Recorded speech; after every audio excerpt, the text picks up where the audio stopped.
For a long time, I thought the problem was me, not in a way I could ever say out loud, not to my partner, not to a friend, not even fully to myself. It was quieter than that. It was the feeling that something during those closest, most intimate moments was always almost there, hovering just at the edge of everything I wanted it to be, and then slipping away before it fully arrived. The buildup would start, the sensation would rise, and right when it should have crested into something powerful, it would go faint, short, muted, like reaching for a note that your voice can't quite hit. And afterward, I'd lie there in the dark, feeling this strange, hollow confusion, wondering why the thing that was supposed to be the most vivid experience two people could share kept feeling like a photograph of itself instead of the real thing. I'd replay it, searching for the moment it went wrong, and I could never find one because there wasn't a moment. There was a body that simply couldn't get all the way there, and a mind that had no idea why. I want to talk about that honestly, because I don't think anyone ever does. I spent years believing intimacy was something you either had or didn't, some fixed setting you were born with, stamped into you at birth, and impossible to change. And when it didn't feel the way I sensed it should, I did what most people do. I searched for someone to blame. Some nights I blamed myself, convinced my body was broken in some way I'd never be able to name, some flaw I'd been quietly issued and would carry forever. Other nights I quietly blamed my partner, wondering if the spark had simply worn thin, if time and familiarity had sanded down something that used to feel electric. And on the nights I was too tired to blame anyone, I blamed stress, the job, the schedule, the endless low-grade exhaustion of ordinary life. I cycled through those explanations for a long, long time, trading one for another whenever the old one stopped comforting me. None of them ever changed anything, because none of them were true. The truth, when I finally found it, had almost nothing to do with technique. Nothing to do with doing more, or trying harder, or learning some clever move I'd been missing all along. It had everything to do with something far more basic and far more human, what the body actually needs at the level of flesh and blood and nerve in order to feel. Here is where everything turned for me. I stumbled onto the idea, almost by accident, that intensity during penetration isn't really about force, and it isn't about speed. It's about circulation and sensitivity. It's about blood flow. It's about how awake the body is allowed to become before anything even begins. And the moment I understood that, a door opened that I could never close again. Think about it the way I finally learned to. Every sensation you've ever felt, every touch that made your skin rise, every wave of pleasure, every ache of closeness is delivered by nerves that are fed by blood. The most sensitive tissues in the body are dense with tiny vessels, threaded through with an almost unbelievable network of capillaries. And those vessels are what carry the rich, oxygenated circulation that makes those tissues swell, warm, and come alive. When circulation is poor, sensation is dimmed. The nerves are still there, every last one of them, but the signal is turned down, like music playing in another room with the door shut. You can tell something is happening, but you can't quite reach it. And when circulation is strong, when blood is flowing freely and fully into those sensitive places, every single touch is amplified. The same contact that once felt like a whisper suddenly feels like a shout. Nothing about the touch changed. What changed was the body receiving it. That was the bridge for me. That was the moment I realized the two problems I'd been carrying my whole adult life were actually one problem wearing two masks. My intimacy struggles and my overall health were not separate stories, filed in separate drawers. They were the same story, told twice. The tired, sluggish, tense body I'd been dragging through my days was the exact same body I was bringing into the bedroom at night, and I'd somehow expected it to transform at the door, to shed everything it was and become something else entirely the moment the lights went down. It never could. Because what happens in those private moments is just what happens in the rest of the body, made intimate. The bedroom doesn't get a different body than the office does. It gets the same one, asked to do more. And it was right there, as I sat with that realization, sensation, circulation, the heart, all of it woven into one, that I understood I needed to go deeper into the root of the whole thing. If you feel that pull too, that sense that this connects to something bigger about your health, I want to tell you now that for anyone who wants to truly understand how to improve blood pressure and build a healthier heart, I've left a complete guide in the first link in the description. Think of it as the next step, there for you whenever you're ready to move from understanding into practice. Because once I understood why it was happening, I became almost obsessed with understanding what actually changes it.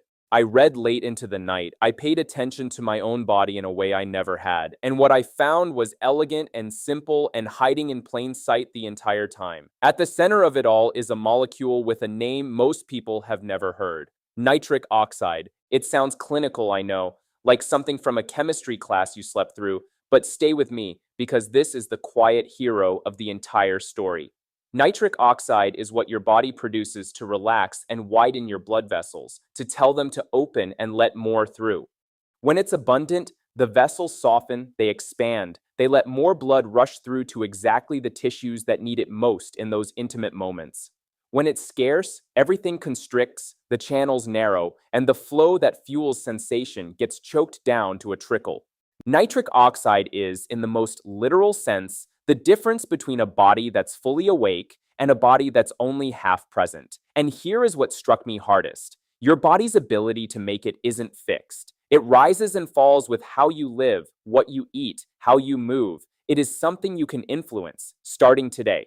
And the beautiful part, the part that made me want to tell everyone I knew, is that you can raise it naturally with food, real ordinary food you can buy at any store. Beets became a staple for me because they're rich in the dietary nitrates the body converts into nitric oxide. I started keeping them roasted in the fridge, slicing them into everything. Leafy greens, spinach, arugula, chard, do the same quiet work every single time you eat them. No ceremony required. Dark chocolate, the kind that's more bitter than sweet and full of flavonoids, helps the vessels stay supple and open. Watermelon carries something called L-citrulline that the body uses to boost that same circulation widening pathway, which is a strange and lovely thing to learn about a fruit you thought was just summer and sugar. And garlic, humble garlic, has been studied across generations for the way it helps keep blood flowing freely. None of this is exotic. None of it is a trick or a supplement with a long name and a longer price tag. It's a way of feeding the very system that makes sensation possible, quietly, meal after meal, until the difference becomes something you can actually feel. But food was only part of what I learned. The body is a whole instrument, and there were other strings I'd never known to tune. I learned about the pelvic floor, the hidden layer of muscle that sits at the base of everything and does far more than anyone ever bothers to tell you. Those muscles are the ones that contract at the peak of pleasure, the ones that give a climax its rhythm and its punch, and like any muscle in the body, they can be weak or they can be strong. Simple Kegel exercises, done consistently, tightening, holding for a few seconds, releasing, and repeating, strengthen the very contractions that give a climax its power. You can do them anywhere. No one will ever know. It's not glamorous. It's just quietly, reliably effective, the way training any muscle is. Unremarkable day to day, undeniable over weeks. The stronger those muscles became, the more there was to feel, and the more control I had over what I felt. I learned about oxytocin, too, the bonding chemical, the one the body releases through unhurried closeness, through touch that isn't rushing toward anything, through the slow warmth of real foreplay that isn't treated as a formality to get past. I had spent so long treating intimacy like a destination, a finish line to reach, that I'd skipped the entire journey that primes the body to arrive there at all. Oxytocin is what calms you, connects you, and opens you up so that everything that follows lands deeper and truer. It cannot be hurried. It cannot be forced or faked. It can only be allowed, given room and time. And when I finally started giving it that room, everything downstream of it changed. And then there was the discovery that surprised me most: cortisol, stress. The silent thief that had been robbing me for years without my ever noticing the theft. When your body is flooded with the stress hormone cortisol, it does the exact opposite of everything I've been describing. It constricts vessels, it pulls blood and energy away from sensation and toward survival. It keeps you locked in a low, humming state of alarm where deep pleasure simply cannot take root. For years, I'd been walking into intimate moments still carrying the entire weight of my day in my shoulders, my clenched jaw, my tight chest, still half answering emails in my head, and then wondering why my body wouldn't let go. It wasn't refusing me, it was doing exactly what a stressed body does. Lowering that stress, learning to actually arrive and be present instead of physically there but mentally elsewhere, turned out to remove the single biggest blocker standing in the way of everything else. Underneath all of it, holding the whole structure up, was one foundation I could no longer ignore: cardiovascular health, good blood pressure, regular movement that gets the heart pumping and the blood moving, sleep deep enough and long enough to let the body actually repair itself overnight. These aren't the boring background details of health, the fine print you skim past. They are the pleasure at the source. A healthy heart pushing clean, strong circulation through open, relaxed vessels is the true engine behind every intense, lasting sensation you have ever wanted more of. I had been chasing the effect while neglecting the cause my entire life, watering the leaves while ignoring the roots and wondering why the plant kept wilting. That was the thing that finally clicked into place, the realization that rearranged how I saw all of it. The secret was never a technique. It was never something you do in the heat of the moment at all. It was a healthier body, built quietly and patiently underneath, showing up when it mattered because it had been cared for when it didn't seem to matter.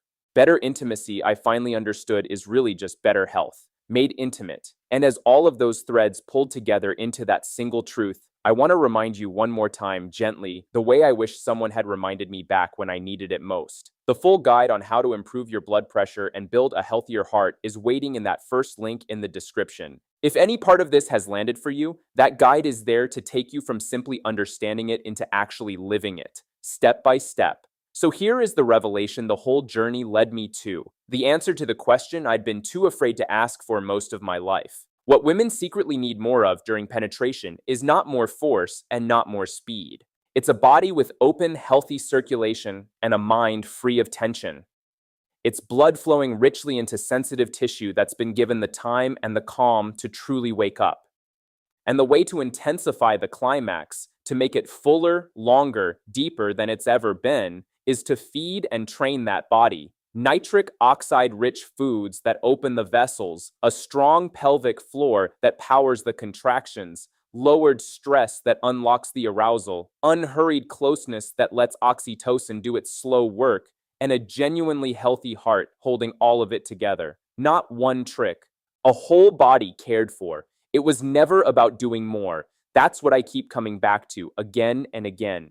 For years, I thought the answer was to try harder, to perform, to push, and the answer was the exact opposite: to be healthier, and then to get out of the way and let the body do what it was always designed to do. The day I understood that, everything changed. Not just in the bedroom, but in how I ate, how I moved, how I breathed, how I let myself slow down and actually be present in my own life instead of racing through it. The intimacy improved because I improved. They were never separate, they never had been. If this spoke to something you felt but never had the words for, I want you to stay with me. Subscribe to the channel because this is exactly the kind of honest human conversation about health and intimacy that I'm going to keep having here. The things no one else says out loud, explained clearly and without shame, so you can carry them into your own life. There's so much more of this story to tell, and I genuinely love for you to be here for it. Come along and let's keep learning what it really means to feel more by becoming healthier together.